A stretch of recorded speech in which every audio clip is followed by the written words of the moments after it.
Christmas by Injunction, by O. Henry. Cherokee was the civic father of Yellowhammer. Yellowhammer was a new mining town constructed mainly of canvas and undressed pine. Cherokee was a prospector. One day while his burro was eating quartz and pine burrs, Cherokee turned up with his pick-a-nugget, weighing 30 ounces. He staked his claim and then, being a man of breadth and hospitality, sent out invitations to his friends in 3 states to drop in and share his luck. Not one of the invited guests sent regrets. They rolled in from the Gila country, from Salt River, from the Pecos, from Albuquerque and Phoenix and Santa Fe, and from the camps intervening. When 1,000 citizens had arrived and taken up claims, they named the town Yellowhammer, appointed a vigilance committee, and presented Cherokee with a watch chain made of nuggets. 3 hours after the presentation ceremonies, Cherokee's claim played out. He had located a pocket instead of a vein. He abandoned it and staked others one by one. Luck had kissed her hand to him. Never afterward did he turn up enough dust in Yellowhammer to pay his bar bill. But his 1,000 invited guests were mostly prospering, and Cherokee smiled and congratulated them. Yellowhammer was made up of men who took off their hats to a smiling loser. So they invited Cherokee to say what he wanted. "Me?" said Cherokee. "Oh, grub steaks will be about the thing. I reckon I'll prospect along up in the Mariposas. If I strike it up there, I will most certainly let you all know about the facts. I never was any hand to hold out cards on my friends." In May, Cherokee packed his burro and turned its thoughtful, mouse-colored forehead to the north. Many citizens escorted him to the undefined limits of Yellowhammer and bestowed upon him shouts of commendation and farewells. 5 pocket flasks without an air bubble between contents and cork were forced upon him, and he was bidden to consider Yellowhammer in perpetual commission for his bed, bacon and eggs, and hot water for shaving in the event that Luck did not see fit to warm her hands by his campfire in the Mariposas. The name of the father of Yellowhammer was given him by the gold hunters in accordance with their popular system of nomenclature. It was not necessary for a citizen to exhibit his baptismal certificate in order to acquire a cognomen. A man's name was his personal property. For convenience in calling him up to the bar and in designating him among other blue-shirt bipeds, a temporary appellation, title, or epithet was conferred upon him by the public. Personal peculiarities formed the source of the majority of such informal baptisms. Many were easily dubbed geographically from the regions from which they confessed to have hailed. Some announced themselves to be Thompsons and Adamses, and the like, with a brazenness and loudness that cast a cloud upon their titles. A few vaingloriously and shamelessly uncovered their proper and indisputable names. This was held to be unduly arrogant and did not win popularity. One man who said he was Chesterton L.C. Belmont, and proved it by letters, was given till sundown to leave the town. Such names as Shorty, Bowlegs, Texas, Lazy Bill, Thirsty Rogers, Limping Riley, the Judge, and California Ed were in favor. Cherokee derived his title from the fact that he claimed to have lived for a time with that tribe in the Indian Nation. On the 20th day of December, Baldy, the mail rider, brought Yellowhammer a piece of news. "What do I see in Albuquerque?" said Baldy to the patrons of the bar. But Cherokee, all embellished and festooned up like the Tsar of Turkey, and lavishing money in bulk. "Him and me seen the elephant and the owl, and we had specimens of this Sedlitz powder wine. And Cherokee, he audits all the bills, COD. His pockets looked like a pool tables after a 15-ball run." "Cherokee must have struck pay or," remarked California Ed. "Well, he's white. I'm much obliged to him for his success." "Seems like Cherokee would ramble down to Yellowhammer and see his friends," said another, slightly aggrieved. "But that's the way. Prosperity is the finest cure there is for lost forgetfulness." "You wait," said Baldy. "I'm coming to that." Cherokee strikes a 3-foot vein up in the Mariposas that essays a trip to Europe to the ton, and he closes it out to a syndicate outfit for 100,000 hasty dollars in cash. Then he buys himself a baby sealskin overcoat and a red sleigh. And what do you think he takes it in his head to do next? "Chuck-a-luck," said Texas, whose ideas of recreation were the gamesters. "Come and kiss me, ma honey," sang Shorty, who carried tintypes in his pocket and wore a red necktie while working on his claim. "Bought a saloon," suggested Thirsty Rogers. Cherokee took me to a room, continued Baldy, and showed me. He's got that room full of drums and dolls and skates and bags of candy and jumping jacks and toy lambs and whistles and such infantile truck. And what do you think he's going to do with them in efficacious knacks? Don't surmise none, Cherokee told me. He's going to lead him up in his red sleigh and wait a minute. Don't order no drinks yet. He's going to drive down here to Yellowhammer and give the kids of this here town, the biggest Christmas tree and the biggest crying doll and little giant boy's tool chest blowout that was ever seen west of the Cape Hatteras. 2 minutes of absolute silence ticked away in the wake of Baldy's words. It was broken by the house, who, happily conceiving the moment to be ripe for extending hospitality, sent a dozen whiskey glasses spinning down the bar, with the slower traveling bottle bringing up the rear. "Didn't you tell him?" asked the miner called Trinidad. "Well, no," answered Baldy, pensively. "I never exactly seen my way to. You see, Cherokee had this Christmas mess already bought and paid for, and he was all flattered up with self-esteem over his idea, and we had in a way flew the flume with that fizzy wine I speak of, so I never let on. I cannot refrain from a certain amount of surprise," said the judge, as he hung his ivory-handled cane on the bar, "that our friend Cherokee should possess such an erroneous conception of his, as it were, own town." "Oh, it ain't the eighth wonder of the terrestrial world," said Baldy. "Cherokee's been gone from Yellowhammer over 7 months. Lots of things could happen in that time. How's he to know that there ain't a single kid in this town, and so far as emigration is concerned, none expected?" "Come to think of it," remarked California Ed, "it's funny some ain't drifted in. Town ain't settled enough yet for to bring in the rubber. Ring brigade, I reckon." "To top off this Christmas tree splurge of Cherokee's," went on Baldy, "he's going to give an imitation of Santa Claus. He's got a white wig and whiskers that disfigure him up exactly like the pictures of this William Cullen Longfellow in the books, and a red suit of fur-trimmed outside underwear, and 8-ounce gloves, and a stand-up, lay-down crocheted red cap. Ain't it a shame that a outfit like that can't get a chance to connect with a Annie and Willie's prayer layout?" "When does Cherokee allow to come over with his truck?" inquired Trinidad. "Mornin' before Christmas," said Baldy, "and he wants you folks to have a room fixed up and a tree hauled and ready, and such ladies to assist as can stop breathing long enough to let it be a surprise for the kids." The unblessed condition of Yellowhammer had been truly described. The voice of childhood had never gladdened its flimsy structures. The patter of restless little feet had never consecrated the one rugged highway between the 2 rows of tents and rough buildings.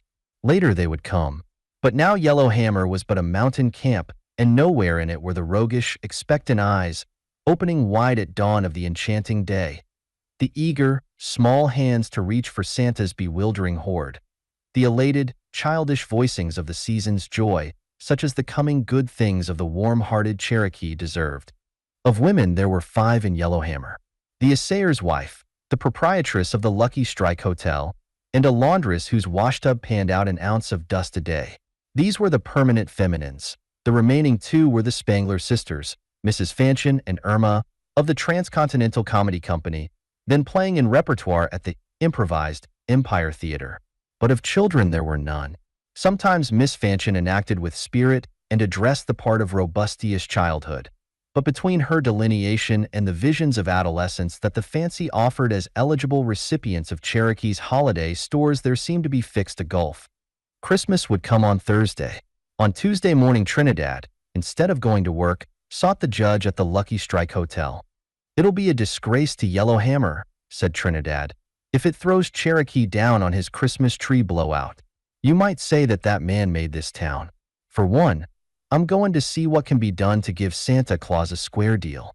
"My cooperation," said the judge, "would be gladly forthcoming. I am indebted to Cherokee for past favors.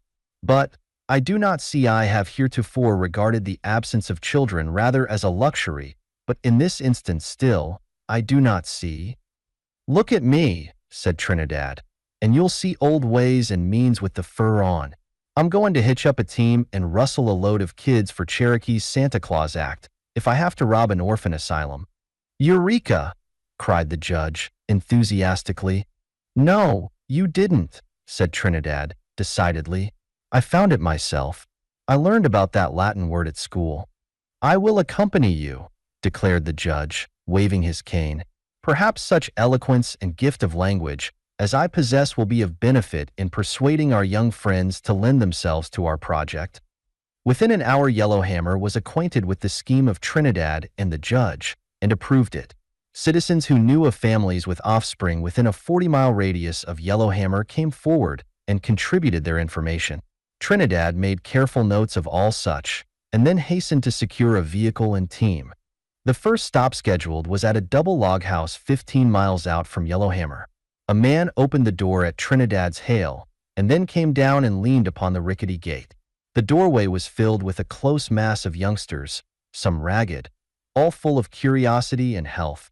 "It's this way," explained Trinidad. "We're from Yellowhammer, and we come kidnappin' in a gentle kind of a way. One of our leading citizens is stung with the Santa Claus affliction, and he's due in town tomorrow with half the falderals that's painted red and made in Germany. The youngest kid we got in Yellowhammer packs a 45 and a safety razor. Consequently, we're mighty shy on anybody to say, 'Oh' and 'ah' when we light the candles on the Christmas tree. Now, partner, if you'll loan us a few kids, we guarantee to return 'em safe and sound on Christmas Day. And they'll come back loaded down with a good time and Swiss Family Robinsons and cornucopias and red drums and similar testimonials. What do you say?" "In other words," said the judge, "we have discovered for the first time in our embryonic but progressive little city the inconveniences of the absence of adolescence. The season of the year having approximately arrived during which it is accustomed to bestow frivolous but often appreciated gifts upon the young and tender." "I understand," said the parent, packing his pipe with a forefinger. "I guess I needn't detain you, gentlemen. Me and the old woman have got 7 kids, so to speak. And, runnin' my mind over the bunch, I don't appear to hit upon none that we could spare for you to take over to your doin's. The old woman has got some popcorn candy and rag dolls hid in the clothes chest, and we allow to give Christmas a little whirl of our own in an insignificant sort of style." "No, I couldn't, with any degree of avidity, seem to fall in with the idea of lettin' none of 'em go. Thank you kindly, gentlemen." Down the slope they drove, and up another foothill to the ranch house of Wiley Wilson. Trinidad recited his appeal, and the judge boomed out his ponderous antiphony. Mrs. Wiley gathered her 2 rosy-cheeked youngsters close to her skirts and did not smile until she had seen Wiley laugh and shake his head. Again a refusal. Trinidad and the judge vainly exhausted more than half their list before twilight set in among the hills. They spent the night at a stage road hostelry and set out again early the next morning. The wagon had not acquired a single passenger. "It's creepin' upon my faculties," remarked Trinidad. "That borrowin' kids at Christmas is somethin' like tryin' to steal butter from a man that's got hot pancakes a-comin'." "It is undoubtedly an indisputable fact," said the judge, "that the family ties seem to be more coherent and assertive at that period of the year." On the day before Christmas they drove 30 miles, making 4 fruitless halts and appeals.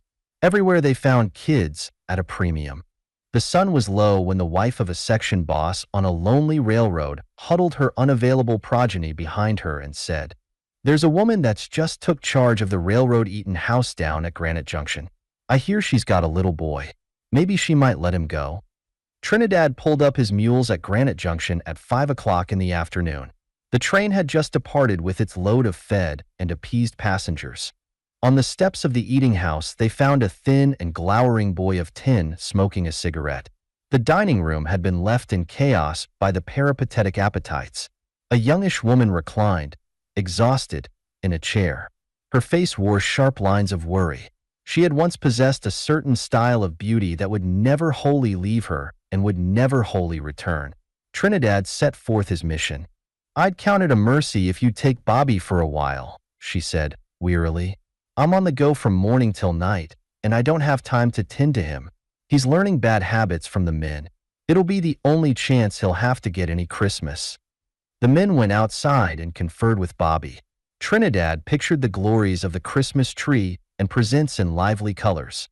"And, moreover, my young friend," added the judge, "Santa Claus himself will personally distribute the offerings that will typify the gifts conveyed by the shepherds of Bethlehem too." "Ah, come off," said the boy, squinting his small eyes. "I ain't no kid. There ain't any Santa Claus. It's your folks that buys toys and sneaks 'em in when you're asleep. And they make marks in the soot in the chimney with the tongs to look like Santa's sleigh tracks." "That might be so," argued Trinidad, "but Christmas trees ain't no fairy tale. This one's going to look like the 10-cent store in Albuquerque, all strung up in a redwood. There's tops and drums and Noah's Arks and—" "Oh, rats," said Bobby, wearily. "I cut them out long ago. I'd like to have a rifle, not a target one, a real one, to shoot wildcats with.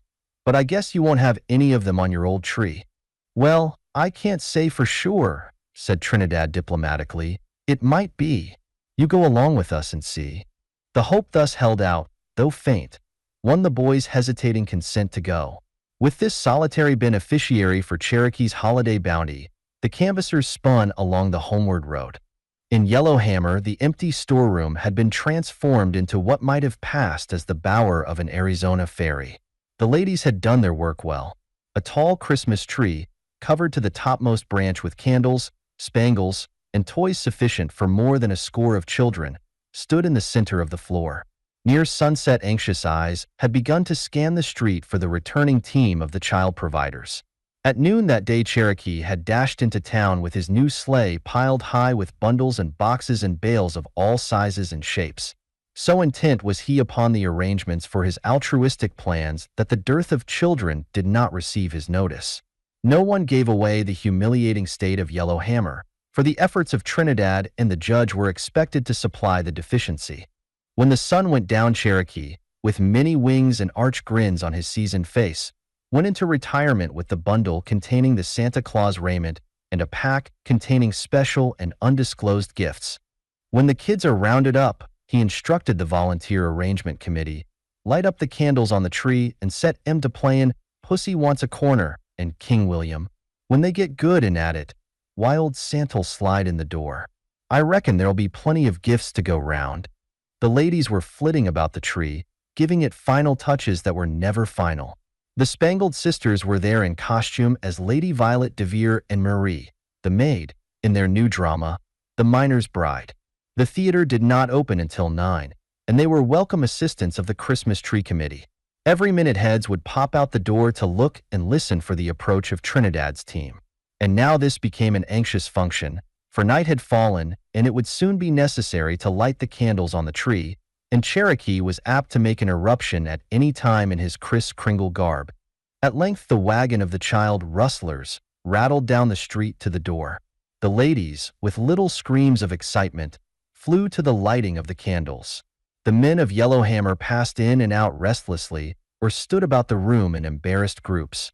Trinidad and the judge, bearing the marks of protracted travel, entered, conducting between them a single impish boy who stared with sullen, pessimistic eyes at the gaudy tree. "Where are the other children?" asked the assayer's wife, the acknowledged leader of all social functions. "Ma'am," said Trinidad with a sigh, "prospectin' for kids at Christmas time is like huntin' in a limestone for silver. This parental business is one that I haven't no chance to comprehend. It seems that fathers and mothers are willin' for their offsprings to be drowned, stole, fed on poison oak, and et by catamounts 364 days in the year. But on Christmas Day they insists on enjoyin' the exclusive mortification of their company. This here young biped, ma'am, is all that washes out of our 2 days' maneuvers."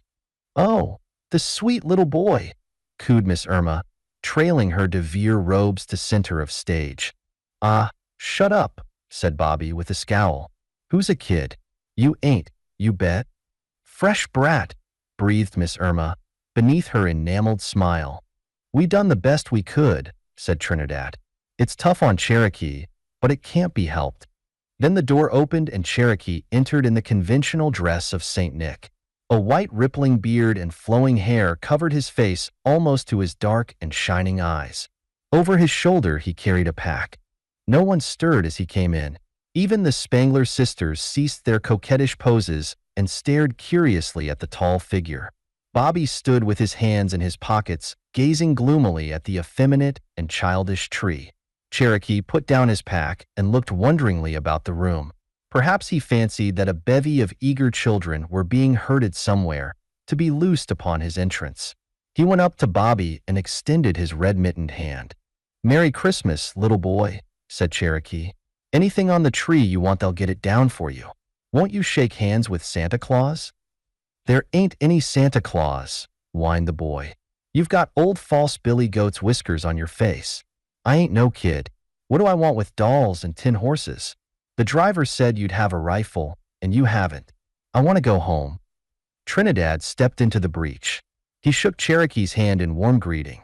"I'm sorry, Cherokee," he explained. "There never was a kid in Yellowhammer. We tried to rustle a bunch of him for your sweary, but this sardine was all we could catch. He's a atheist, and he don't believe in Santa Claus. It's a shame for you to be out all this truck. But me and the judge was sure we could round up a wagon full of candidates for your gimcracks." "That's all right," said Cherokee gravely. "The expense don't amount to nothing worth mentioning. We can dump the stuff down a shaft or throw it away. I don't know what I was thinking about, but it never occurred to my cogitations that there wasn't any kids in Yellowhammer."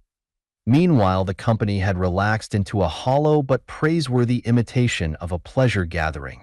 Bobby had retreated to a distant chair and was coldly regarding the scene with ennui plastered thick upon him. Cherokee, lingering with his original idea, went over and sat beside him. "Where do you live, little boy?" he asked respectfully. "Granite Junction," said Bobby without emphasis. The room was warm. Cherokee took off his cap and then removed his beard and wig. "Say," exclaimed Bobby with a show of interest, "I know your mug, all right." "Did you ever see me before?" asked Cherokee. "I don't know, but I've seen your picture lots of times." "Where?" The boy hesitated. "On the bureau at home," he answered. "Let's have your name, if you please, buddy."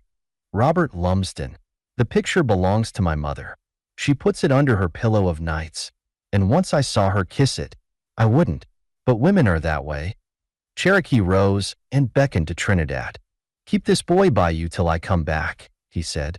"I'm going to shed these Christmas duds and hitch up my sleigh. I'm going to take this kid home." "Well, infidel," said Trinidad, taking Cherokee's vacant chair. "And so you are too superannuated and effete to yearn for such mockeries as candy and toys, it seems." "I don't like you," said Bobby, with acrimony. "You said there would be a rifle. A fellow can't even smoke. I wish I was at home." Cherokee drove his sleigh to the door, and they lifted Bobby in beside him. The team of fine horses sprang away prancingly over the hard snow. Cherokee had on his $500 overcoat of baby sealskin. The laprobe that he drew about them was as warm as velvet. Bobby slipped a cigarette from his pocket and was trying to snap a match. "Throw that cigarette away," said Cherokee, in a quiet but new voice. Bobby hesitated, and then dropped the cylinder overboard. "Throw the box, too," commanded the new voice. More reluctantly, the boy obeyed. "Say," said Bobby presently, "I like you. I don't know why. Nobody never made me do anything I didn't want to do before." "Tell me, kid," said Cherokee, not using his new voice, "are you sure your mother kissed that picture that looks like me?" "Dead sure. I seen her do it."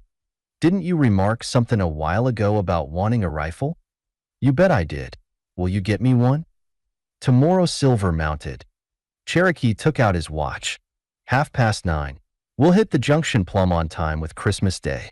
Are you cold?" Site closer, son.